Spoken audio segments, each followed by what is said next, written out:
Kamareddy MLA Katipalli Venkataramana Reddy గారి camp కార్యాలయంపై అదేవిధంగా వారిపైన దాడి చేయడం, అదేవిధంగా రాష్ట్ర వ్యాప్తంగా మా బీజేపీ రాష్ట్ర అధ్యక్షులు రామచంద్రరావు గారితో సహా ఎంపీలు, ఎమ్మెల్యేలను, ఎమ్మెల్సీలను, భారతీయ జనతా పార్టీ నాయకులని అరెస్టు చేయడం, అక్రమ అరెస్టు చేయడం, దీన్ని నిరసిస్తూ ఈరోజు తెలంగాణ చౌక్లో భారతీయ జనతా పార్టీ కరీంనగర్ జిల్లా శాఖ ఆధ్వర్యంలో నిరసన కార్యక్రమం తెలియజేయడం జరిగింది.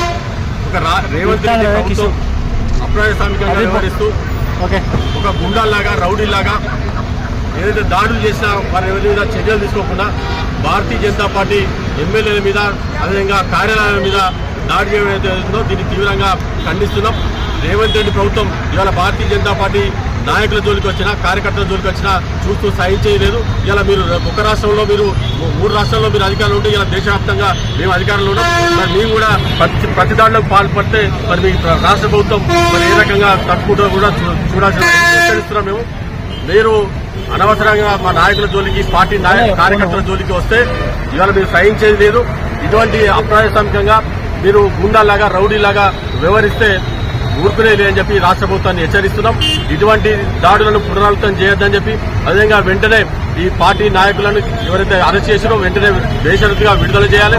ఎటువంటి అక్రమ అరెస్టులకు పాల్పడద్దు. అదేవిధంగా ఇటువంటి దాడులకు పాల్పడితే మరి తీవ్రంగా మేము వాడవాడలో, గ్రామంలో ఇలా కాంగ్రెస్ పార్టీ నాయకులను కూడా మేము కూడా తరిమి కొట్టాల్సి వస్తుందని చెప్పి రాష్ట్ర ప్రభుత్వాన్ని, కాంగ్రెస్ నాయకులని హెచ్చరిస్తున్నాం. Hi, this is Neha Shetty. Please subscribe to GK News. Hi everybody, subscribe to GK News.